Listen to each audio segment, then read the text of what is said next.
ஆண்டவராகிய இயேசு கிறிஸ்துவின் நாமத்தில் காலை வாழ்த்துக்கள். இன்றைய மன்னா, நீங்கள் மகிழ்ச்சியாய் புறப்பட்டு சமாதானமாய் கொண்டு போகப்படுவீர்கள். பர்வதங்களும் மலைகளும் உங்களுக்கு முன்பாக கெம்பீரமாய் முழங்கி வெளியின் மரங்கள் எல்லாம் கை கொட்டும். ஏசாயா 55:12. இந்த மாதம் முழுவதும் நம்ம மகிழ்ச்சி, ஆனந்தம், களிப்பு, சந்தோஷம் இவளை குறித்து தான் தியானித்து வரோம். இடையில கர்த்தர் பிறந்த பண்டிகை குறித்து நம்ம சொன்னோம். அதுலேயும் ஆனந்த மகிழ்ச்சியெல்லாம் கலந்து வந்துச்சு. இன்றைக்கு பாருங்கள், நீங்கள் மகிழ்ச்சியாய் கொண்டு போகப்படும் இஸ்ரவேல் ஜனங்கள் மீண்டும் தங்கள் நாட்டிற்கு கொண்டு வரப்படுதலை குறித்து இது சொல்லப்பட்டிருக்கிறது. நம்மளையும் தான் சொல்லப்பட்டிருக்குதா. இந்த வருஷம் முழுவதும் நம்மளோடு கூட இருந்தவர் நம்ம மகிழ்ச்சியாய் புதிய வருஷத்துக்குள் சமாதானத்தோடு கொண்டு போகும்படியாக கர்த்தர் கிருபை செய்வாராம். அதனால் நம்ம என்ன செய்யணுமா, பர்வதங்களும் மலைகளும் உங்களுக்கு முன்பாக கம்பீரமாய் முழங்கி வெளியின் மரங்கள் எல்லாம் கை கொட்டும். நாமும் கூட ஆண்டவருடைய சமூகத்தில் ஆண்டவருடைய கிருபையினால் மகிழ்ச்சியாய் புறப்பட்டு புதிய வருஷத்துக்குள் சமாதானமாய் கொண்டு போகப்படும் என்று விசுவாசித்து நாம் கை கொட்டி ஆண்டவரை கம்பீரமாய் தொழும்படியாக, சந்தோஷத்தோடு தொழும்படியாக நம்மை அர்ப்பணிக்க வேண்டும். பாருங்கள், அதுக்கு முந்தின வசனம்லாம் பார்த்தீங்கன்னா 10ஆம் வசனம், மாரியும் உறைந்த மழையும் வானத்திலிருந்து இறங்கி அவ்விடத்துக்கு திரும்பாமல் பூமியை நனைத்து அதன் முளை கிளம்பி விளையும்படி செய்து விதைக்கிறவனுக்கு விதையும் புசிக்கிறவனுக்கு ஆகாரத்தையும் கொடுக்கிறது எப்படியோ அப்படியே என் வாயிலிருந்து புறப்படும் வசனமும் இருக்கும்.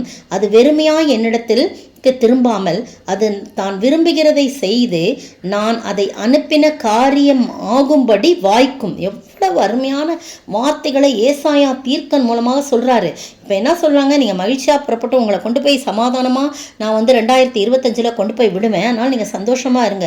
பர்வதங்களும் மலைகளும் எப்படி பூரிப்பாக கம்பீரமாக கைகொட்டி செய்யறது போல் நீங்களும் எப்பொழுதும் சந்தோஷமாக இருங்க.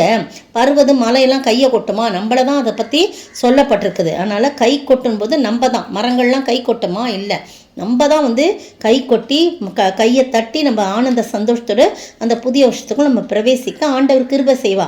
எப்படின்னா அப்படி தான் வாக்கு கொடுத்துருக்காரு. அவர் வாயிலிருந்து புறப்படும் வசனமும் அப்படியே இருக்கும். எப்படியே இருக்கும்? மாரியும் உறைந்த மழையும் வானத்திலிருந்து இறங்கி அவ்விடத்துக்கு திரும்பாமல் திருப்பி வானத்துக்கே போவாதபடி பூமியை தான் நினச்சி முளை கிளம்பி விளையும்படி செய்து விதைக்கிறவனுக்கு விதையும் புசிக்கிறவனுக்கு ஆகாரத்தையும் கொடுக்கிறது எப்படியோ அப்படியே கர்த்தருடைய வாயிலிருந்து புறப்படும் வசனமும் இருக்கும். அது வெறுமையாக என்கிட்ட வராது. அதை நான் விரும்புகிறபடி செய்து நான் அதை அனுப்பின காரியம் வாய்க்கும்படி ஆகும்படி வாய்க்கும்னு சொல்லப்படுது. எனவே இதை விசுவாசிக்கணும். எந்த ஒரு மனிதன் இந்த வாக்கு தத்துவத்தை விசுவாசிக்கிறாரோ அவங்க மகிழ்ச்சியாய் புதிய வருஷத்துக்குள் கொண்டு போகப்படுவோம். ஒரு சமாதானம் காணப்படும், ஒரு சந்தோஷம் காணப்படும். அப்படிப்பட்ட சந்தோஷ ஆனந்த பாக்கியத்துக்குள் நாம் வாழ ஆண்டவர் தாமே கிருபை செய்வாராக. ஆமேன். கர்த்தர் வசனம் வல்ல சமட்டி கண்மலையையும் நொறுக்கிடுமே. இதயம் மகிழும், கண்கள் தெளியும், இருண்ட ஆத்மா உயிரடையும்.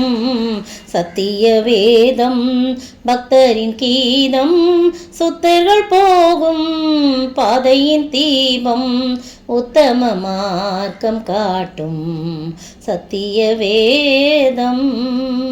ஆமாண்டவரே, நம்முடைய வார்த்தைகள் வெறுமையாய் வராது ஆண்டவரே. அது இருபுறமும் கருக்கொள்ளப்பட்டேன். தான் நீர் விரும்பினதை செய்து அதை வாய்க்கும்படியாக செய்து விட்டு தான் அது திரும்பாண்டவரே. அப்படியாய் கர்த்தாவே, நம்முடைய வாயிலிருந்து புறப்படுகிற வார்த்தைகளுக்கு நாங்கள் கர்த்தாவே அதை நாங்கள் கனப்படுத்தி அதை விசுவாசிக்கும் போது நாங்கள் சமாதானமாய் புதிய வருஷத்துக்குள் கொண்டு போகப்படுவோம். மகிழ்ச்சியாய் புறப்பட்டு போகும்படியாக நீங்கள் கிருபை செய்வீங்க. அப்படிப்பட்ட ஆசீர்வாதங்கள் நான் கடந்து வர இயேசு கிறிஸ்துவின் நாமத்தில் கெஞ்சி மன்றாடுகிறோம் பிதாவே. ஆமேன், ஆமேன்.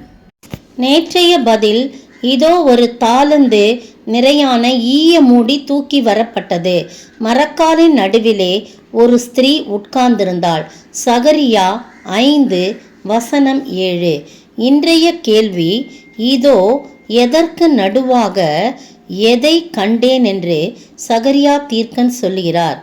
இதோ எதற்கு நடுவாக எதை கண்டேன் என்று சகரியா தீர்க்கன் சொல்லுகிறார்.